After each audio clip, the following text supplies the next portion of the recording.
Friends, আজিৰ ভিডিঅ'টোত আমি পঢ়িম potential energy due to a system of charges, আধান তন্ত্ৰ এটাৰ বাবে স্থিতি শক্তি। তাৰ বাবে আমি এটা চাৰ্জ Q1 ললোঁ। Q1 চাৰ্জ এটা লোৱাৰ লগে লগে কি হ'ব, তাৰ চাৰিওফালে এখন ইলেক্ট্ৰিক ফিল্ড ক্ৰিয়েট হ'ব। এতিয়া আন এটা চাৰ্জ Q2 আমি Q1ৰ পৰা ইনফাইনাইট ডিষ্টেন্সত ৰাখিছোঁ।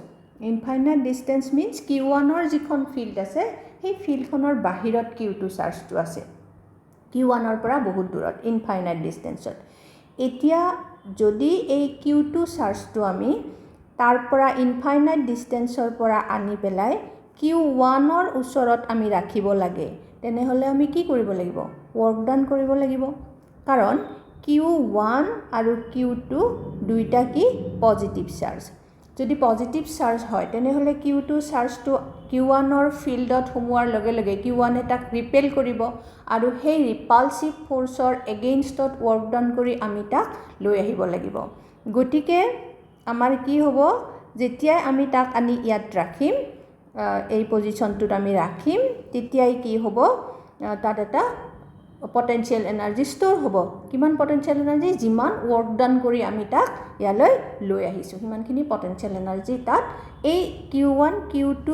মিলি পেলাই যিটো ছিষ্টেম হ'ব সেই ছিষ্টেমটোত সেইখিনি পটেনশিয়েল এনাৰ্জি ষ্ট'ৰ হ'ব। এতিয়া যদি আমাৰ এই Q2 চাৰ্জটো পজিটিভ নহৈ পেলাই কি হয়, নিগেটিভ চাৰ্জ হয়। এইটো যদি নিগেটিভ চাৰ্জ হয়, নিগেটিভ চাৰ্জ হ'লে তাক ইনফাইনাইট ডিষ্টেন্সৰ পৰা ইয়ালৈ আনিবৰ কাৰণে কি কৰিব লাগিব? আমি ৱৰ্ক ডান কৰিব নালাগে। তাক আমি নিগেটিভ চাৰ্জটোক আমি পজিটিভ Q1 চাৰ্জৰ ফিল্ডত সোমাই দিয়াৰ লগে লগে কি হ'ব, Q1 তাক এট্ৰাক্ট কৰিব আৰু সি নিজে নিজে Q1ৰ ফালে আহিব আৰু তাৰ স্পীডটো কি হ'ব, যিমানে সি Q1ৰ ওচৰ পায় সিমানে তাৰ স্পীডটো বাঢ়ি যাব। ডেট ইজ তাৰ কাইনেটিক এনাৰ্জিটো ইনক্ৰিজ হৈ গৈ থাকিব। এতিয়া আমি যদি তাক কি কৰোঁ, ইয়াত যদি ষ্টপ কৰি দিওঁ তেনেহ'লে সেই কাইনেটিক এনাৰ্জিখিনি কি হ'ব, ৰিলিজ হ'ব। গতিকে এই ছিষ্টেমটোৰ যিটো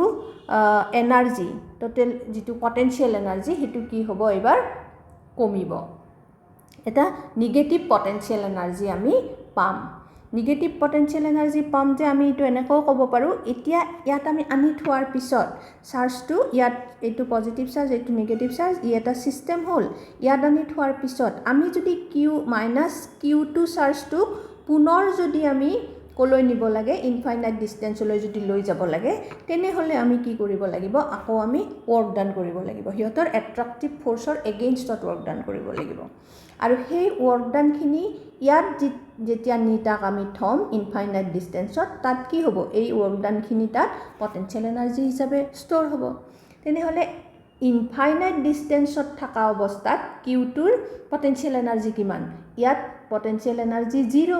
ইনফাইনাইট ডিষ্টেন্সত, কাৰণ সেই পইণ্টটোত কোনো ইলেক্ট্ৰিক ফিল্ডৰ এফেক্ট Q2ৰ ওপৰত নাথাকে, গতিকে তাৰ পটেনশিয়েল এনাৰ্জি 0। ডেট ইজ এই পজিশ্যনৰ পৰা নি পেলাই ইনফাইনাইট ডিষ্টেন্সত থ'বলৈ,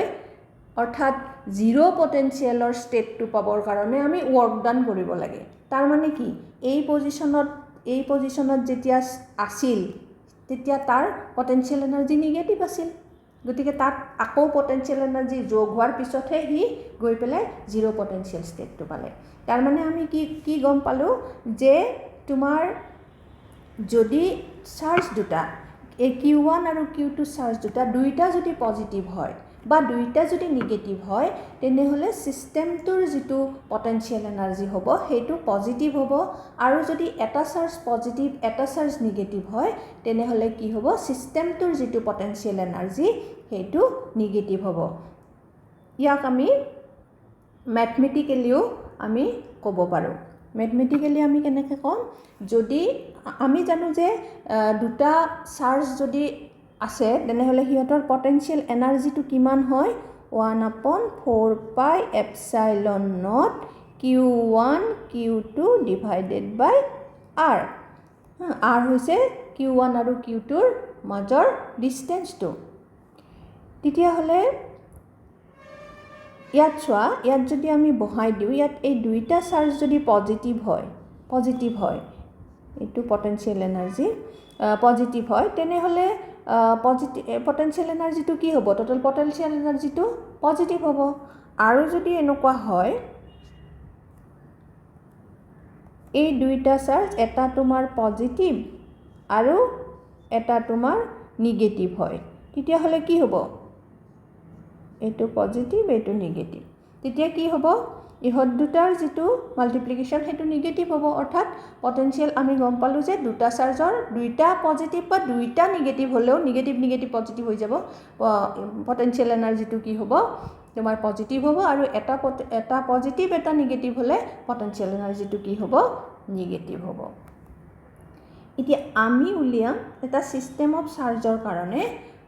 পটেনশিয়াল এনাৰ্জি কিমান হয় system of charge Hitu two particle system তাৰমানে দুটা চাৰ্জৰ সিস্টেম হ'ব পাৰে আমি এইমাত্ৰ কোৱাৰ নিচিনাকে বা তিনটা চাৰ্জৰ সিস্টেম হ'ব পাৰে বা চাৰিটা চাৰ্জৰ সিস্টেম হ'ব পাৰে আমি প্ৰথমতে তিনটা চাৰ্জৰ সিস্টেম এটাৰ কাৰণে থ্ৰী পাৰ্টিকল সিস্টেম এটাৰ কাৰণে পটেনশিয়াল এনাৰ্জিটো উলিয়াম ধৰা আমাৰ ইয়াত এটা চাৰ্জ আছে ইয়াত এটা চাৰ্জ আছে আৰু ইয়াত এটা চাৰ্জ আছে এতিয়া এই চাৰ্জ তিনিটা প্ৰত্যেককে কি আছে ইনফাইনাইট ডিসটেন্সত আছে ইয়াৰ পৰা ইনফাইনাইট ডিসটেন্সত আছে এইবিলাক ইনফাইনাইট ডিসটেন্সত আছে তাৰ মানে এটাৰ ওপৰত আনটোৰ কোনো এফেক্ট নাই হিয়তৰ ওপৰত কোনো ইলেক্ট্ৰিক ফিল্ডৰ এফেক্ট নাই গতিকে ইয়াত Q1 ৰ ইলেক্ট্ৰিক পটেনশিয়াল কিমান 0 ইয়াত ইয়াৰ ইলেক্ট্ৰিক পটেনশিয়াল ইকুৱেল টু 0 আৰু ইয়াত electric potential is equal to 0 এতিয়া আমি যদি এই তিনিটা চাৰ্জক কি কৰো এটা মাজত ৰিজন লৈ পেলাই এই ৰিজনটোত আমি তিনটা পইণ্ট ৰাখিছো ধৰা P1 P2 আৰু P3 এই তিনটা পইণ্টলৈ আমি কি কৰিম Q1 ক P1 লৈ আনিম Q2 P2 লৈ আনিম আৰু Q3 P3 লৈ আনিম আমি ইয়াত ৰাখিলে হিহতে এটা সিস্টেম ক্ৰিয়েট কৰিব আৰু সেই সিস্টেমটোৰ পটেনশিয়াল এনাৰ্জি কিমান হ'ব হেতু আমি ক্যালকুলেট কৰিব লাগে আমাৰ ইয়াত আছিল Q1 চাৰ্জটো প্ৰথমতে আমি Q1 চাৰ্জটো ইয়াৰ পৰা কলৈ আনিলো P1 পইণ্টলৈ আমি লৈ আহিলো P1 পইণ্টলৈ আমি লৈ আহিলো Q1 চাৰ্জক এই Q1 চাৰ্জক P1 পইণ্টলৈ আনোতে আমি কিমান ওয়াৰ্ক ডান কৰিব লাগিব ইয়াত এতিয়া কোনো ইলেক্ট্ৰিক ফিল্ড নাই বেলেগ চাৰ্জ নাই তাৰ ইলেক্ট্ৰিক ফিল্ডো নাই গতিকে Q1 ক আমি যদি P1 লৈ আনো তেনেহলে আমাৰ ইলেক্ট্ৰিক পটেনশিয়াল এনাৰ্জি হ'ব ইয়াত 0 কাৰণ আমি ওয়াৰ্ক ডান কিমান কৰিব লাগিব সৰি এইটো ওয়াৰ্ক ডান আমি কৰিব লাগিব 0 ওয়াৰ্ক ডান কিয় কাৰণ তাত কোনো ফিল্ড নাই গতিকে যদি 0 ওয়াৰ্ক ডান কৰিব লাগে তেনেহলে P1 ত যেতিয়া আমি Q1 চাৰ্জটো আনি পেলাই ৰাখিম তেতিয়া তাৰ পটেনশিয়াল এনাৰ্জি কিমান হ'ব 0 হ'ব that is E P1 this is equal to কিমান হ'ব 0 হ'ব এতিয়া ইয়াত থকা আমাৰ ক'ত আছে ইয়াত আছে Q2 চাৰ্জটো এতিয়া এই ইয়াত থকা Q2 চাৰ্জটো আমি কি কৰিলো এই পইণ্টলৈ লৈ আহিলো এইটো আছিল আমাৰ P2 পইণ্টলৈ লৈ আহিলো P2 পইণ্টলৈ আনোতে এইখিনি ডিসটেন্স ইয়াৰ পৰা ইয়ালৈ এইখিনি ডিসটেন্স ধৰি ললো আমি R12 এতিয়া এই P2 পইণ্টটো সৰি Q2 চাৰ্জটো আনি পেলাই P2 পইণ্টত ৰাখিবৰ কাৰণে আমি কিমান ওয়াৰ্ক ডান কৰিব লাগিব সেই ওয়াৰ্ক ডানখিনি কি হ'ব P2 পইণ্টত Q2 চাৰ্জৰ পটেনশিয়াল এনাৰ্জি হ'ব আৰু গুটে দুইটা যোগ কৰি দিলে EP1 ৰ লগত যোগ কৰি দিলে গুটে সিস্টেমটোৰ পটেনশিয়াল এনাৰ্জি হেখিনিয়ে হ'ব কাৰণ যেহেতু EP1 টো 0 তেনেহলে ইয়াত আমাৰ পটেনশিয়াল এনাৰ্জি কিমান হ'ব এতিয়া পটেনশিয়াল এনাৰ্জিটো আমি উলিয়াও কেনেকে আমি এখন ইলেক্ট্ৰিক ফিল্ডৰ এটা পইণ্টত এটা চাৰ্জ ৰাখিলে তাৰ পটেনশিয়াল এনাৰ্জি কি হয় সেই চাৰ্জটোক আমি সেই পইণ্টৰ পটেনশিয়ালিটি মাল্টিপ্লাই কৰিলে আমি পাওঁ গতিকে ইয়াত প্ৰথমতে আমি P2 পইণ্টত Q1 চাৰ্জৰ কাৰণে পটেনশিয়াল কিমান হ'ব হেতু উলিয়াম কিমান হ'ব পটেনশিয়াল যদি আমি ধৰি লওঁ যে কিমান Q1 ৰ কাৰণে P2 পইণ্টত পটেনশিয়াল ধৰা V তেনেহলে V ইকুৱেল টু কিমান 1/4 4 pi epsilon naught কি আছে চাৰ্জ q1 ডিভাইডেড বাই ডিষ্টেঞ্চটো কিমান r12 তেনেহ'লে সেই p2 পইণ্টত q2 চাৰ্জটো ৰাখিলে তাৰ পটেনশিয়েল এনাৰ্জি কিমান হ'ব তাৰ potential energy e p2 equal to কিমান হ'ব q2 into v this is equal to 1 upon 4 pi epsilon naught q1 q2 divided by r12 এইখিনি q2 p2 ৰাখিলে তাৰ পটেনশিয়েল এনাৰ্জি হ'ব এতিয়া যদি আমি এই q1 আৰু q2 এইটো তাৰ মানে ইয়াত তোমাৰ q2 টো গৈ পেলাই ক'ত থাকিল ইয়াত থাকিল q2 এই q1 আৰু q2 মিলি যেটো টু পাৰ্টিকল সিস্টেম হ'ল দুটা চাৰ্জৰ যেটো সিস্টেম হ'ল হেইটোৰ পটেনশিয়েল এনাৰ্জি কিমান হ'ব ep1 + ep2 হ'ব যোগ কৰি দিলে আমি কিমান পাম 1 upon 4 pi epsilon naught q1 q2 by r12 এতিয়া আমাৰ আৰু এটা চাৰ্জ আছে q3 এইটো আমাৰ ইনফাইনাইট ডিসটেন্সত আছে এতিয়া q3 ক আমি কোট আনিম এই পইণ্টটো লৈ আনিম এই পইণ্টটো হ'ল আমাৰ p3 এই পইণ্টটো লৈ p2 ৰ পৰা ডিসটেন্স হ'ল r23 আৰু p1 ৰ পৰা ডিসটেন্স কিমান r13 আচ্ছা এতিয়া আমি এই p3 পইণ্টটো লৈ q3 চাৰ্জটো আনিম তেনেহ'লে এইবাৰ q3 চাৰ্জটোৰ পটেনশিয়েল এনাৰ্জি কিমান হ'ব এতিয়া ইয়াত প্ৰথমতে মই কওঁ চাবা p3 পইণ্টত q1 পইণ্টেও পটেনশিয়েল ক্ৰিয়েট কৰিব আৰু q2 পইণ্টেও পটেনশিয়েল q2 চাৰ্জেও পটেনশিয়েল ক্ৰিয়েট কৰিব q1 চাৰ্জে কৰিব v1 ধৰা আৰু q2 চাৰ্জে ধৰা v2 পটেনশিয়েল ক্ৰিয়েট কৰিলে তেনেহ'লে p3 পইণ্টটোত টোটাল পটেনশিয়েল কিমান হ'ব p3 পইণ্টটোত টোটাল পটেনশিয়েল হ'ব তোমাৰ আমি যদি পটেনশিয়েল লওঁ পটেনশিয়েল v ইকুৱেল টু আমাৰ v2 এটো আমি v বুলি নিলিখো বাৰু এটো টোটাল পটেনশিয়েলটো আমি v1 এটো potential equal to v1 + v2 থাকিল গতিকে যদি তোমাৰ ইয়াত p3 পইণ্টটোত টোটাল পটেনশিয়েল যদি v1 + v2 হয় তেনেহ'লে ইয়াৰ পৰা q3 পইণ্টটো চাৰ্জটো আনি পেলাই ইয়াত ৰাখিলে এই q3 চাৰ্জটোৰ পটেনশিয়েল এনাৰ্জি কিমান হ'ব q3 চাৰ্জটোৰ পটেনশিয়েল এনাৰ্জি হ'ব তোমাৰ পটেনশিয়েল এনাৰ্জিটোক আমি যদি ep3 বুলি কওঁ তেনেহ'লে পটেনশিয়েল এনাৰ্জি কিমান হ'ব q3 into v1 plus v2 that is q3 equal to v1 মানে কি 1 upon 4 pi epsilon naught v1 to কাৰ কাৰণে হৈছে q1 চাৰ্জৰ কাৰণে হৈছে q1 ৰ পৰা ডিসটেন্সটো কিমান r13 plus 1 upon 4 pi epsilon naught এটো কাৰ কাৰণে হৈছে q2 ৰ কাৰণে হৈছে ডিসটেন্সটো কিমান r23 এইখিনি হ'ল আমাৰ সৰি এটো তোমাৰ মাল্টিপ্লাইড বাই এতিয়া আমি কি কৰিম দিস ইজ ইকুৱেল টু আমি এনেকৈ লিখিব পাৰো 1 upon 4 pi epsilon naught q1 q2 divide q1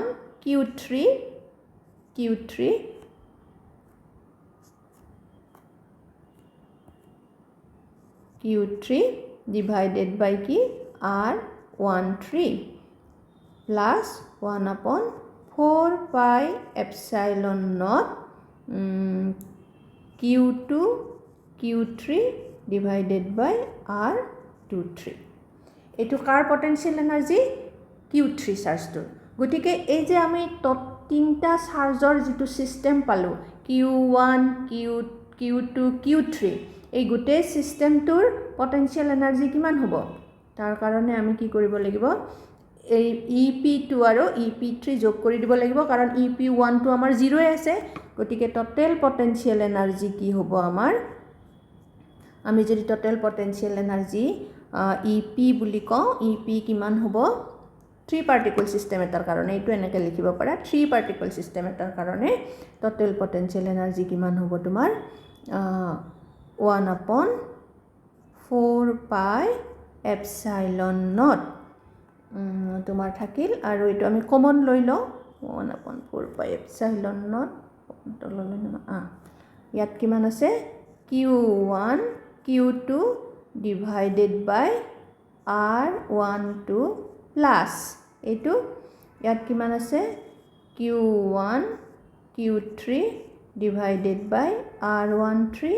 plus Q2 Q3 divided by R23 আমি কি কৰিছো EP2 EP3 এই দুটা যোগ কৰি দিছো EP1 আমাৰ 0 আছে গতিকে আমাৰ 3 পাৰ্টিকল সিস্টেম এটা টোটেল পটেনশিয়াল কিমান হৈ গল 1/4 pi epsilon not Q1 Q2 by R12 plus Q1 Q3 by R13 plus Q2 Q3 by R23 ঠিক আছে এইটো আমি পাই গলো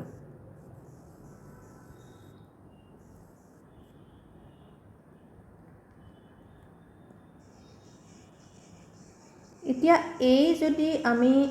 ইকুৱেশ্যনটো চাওঁ এইটো ইকুৱেশ্যন যদি আমি চাওঁ তেনেহলে ইয়াৰ আমি কি দেখা পাওঁ ইয়াত যে ইয়াত Q1 ৰ লগত Q2 আছে Q1 ৰ লগত Q3 আছে আৰু Q2 ৰ লগত Q3 আছে এতিয়া ফাৰ্স্ট টাৰ্মটো চোৱা ওপৰত কিমান আছে নিউমাৰেটৰত তোমাৰ Q1 Q2 আছে আৰু ডিনোমিনেটৰত R12 মন কৰিবা কথাটো সেকেন্ড টাৰ্মটোত Q1 Q3 R13 আৰু থাৰ্ড টাৰ্মটোত Q2 Q3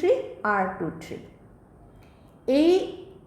যেটো আমি এক্সপ্ৰেশন পালো এই এক্সপ্ৰেশনটো লৈ পেলাই আমি যিকোনো পাৰ্টিকুলাৰ যিকোনো নাম্বাৰ অফ পাৰ্টিকুলাৰ সিস্টেম এটাৰ কাৰণে আমি কি উলিয়াব পাৰো পটেনশিয়াল এনাৰ্জি উলিয়াব পাৰো তোমাক যদি এক্সামত কয় যে অকল তুমি potential energy due to a system of charge potential energy due to a system of charge বুলি যদি সুধে তেতিয়া তুমি ইটো কৰিলে হৈ যাব নাইবা 3 পাৰ্টিকল সিস্টেম বুলি ক'লেও এটো হৈ যাব কিন্তু তোমাক যদি ধৰি দিয়ে যে তুমি 4 পাৰ্টিকল সিস্টেম এটাৰ কাৰণে পটেনশিয়াল এনাৰ্জি উলিওৱা তেতিয়া কি কৰিব লাগিব আমি আৰু এটা চাৰ্জ ইয়াত এড কৰিব লাগিব আৰু এটা চাৰ্জ এড কৰিলে আমাৰ কি হ'ব ধৰা আমি ইয়াত এটা চাৰ্জ আৰু এড কৰি দিলো ইয়াত এটা চাৰ্জ আমি এড কৰি দিলো Q4 এই Q4 চাৰ্জটো আমি Q1 চাৰ্জটোৰ পৰা R14 ডিসটেন্সত থকা বুলি ধৰিব পাৰো এইটো R14 বুলি ক'ব পাৰো R14 আৰু Q2 ৰ পৰা এইটো ডিসটেন্স এইটো R24 বুলি ক'ব পাৰো আৰু Q3 ৰ পৰা কিমান ডিসটেন্স এইটো R34 বুলি ক'ব পাৰো এইটো তোমাৰ R34 বুলি ক'ব পাৰো আৰু এইটো তোমাৰ ওপৰৰটো আছিলে এইটো আছিলে R14 আৰু এইটো আমাৰ হ'ব R24 এনেকৈ ক'ব পাৰো এতিয়া এই Q4 পইণ্টটোত এই Q4 চাৰ্জটোত আমাৰ এই পইণ্টটো যেটো পইণ্টত Q4 চাৰ্জটো আছে তাত পটেনশিয়াল কিমান হ'ব টোটেল পটেনশিয়াল Q1 ৰ কাৰণেও পটেনশিয়াল হ'ব Q2 ৰ কাৰণেও পটেনশিয়াল হ'ব Q3 ৰ কাৰণেও পটেনশিয়াল হ'ব গতিকে total potential V1 + V2 + V3 হ'ব গতিকে আমাৰ Q4 ৰ পটেনশিয়াল এনাৰ্জি কিমান হ'ব Q4 ৰ পটেনশিয়াল এনাৰ্জি আমি যদি EP4 বুলি কওঁ তাৰ পটেনশিয়াল এনাৰ্জি কিমান হ'ব 1/4 pi epsilon not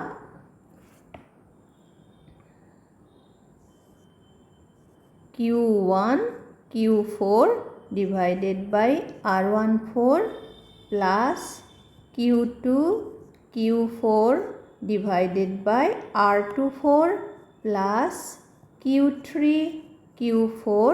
divided by R34 এইখিনি হ'ব গতিকে 3 পাৰ্টিকল সিস্টেম গ'ল আমাৰ 4 পাৰ্টিকল সিস্টেম এটাৰ কাৰণে টোটেল পটেনশিয়াল এনাৰ্জি কিমান হ'ব আমি কি কৰিম P3 ৰ কাৰণে যেটো পটেনশিয়াল এনাৰ্জি পালো তাৰে লগত এইখিনি এড কৰি দিব লাগিব that is EP আমি যদি কি উলাও আমি যদি EP4 উলাও তেনেহলে EP4 equal to আমি কি পাম 1/4 pi epsilon naught ভিতৰত কি থাকিব এটো ফাৰ্স্ট টাৰ্ম আমাৰ আহিল q1 q2 ইয়াত আমি কি কৰিছো EP3 ৰ লগত EP4 এই দুটা আমি টাৰ্ম যোগ কৰি দিছো R12 plus q1 q3 R13 plus q এই দুটা টার্ম আহিল q1 q4 R14 plus আমার এই দুটা টার্ম আহিব q2 q3 divided by R23 plus এবার এই দুটা টার্ম আহিব q2 q4 divided by R24 আৰু plus last term to আহিল q3 q4 divided by এটো হয়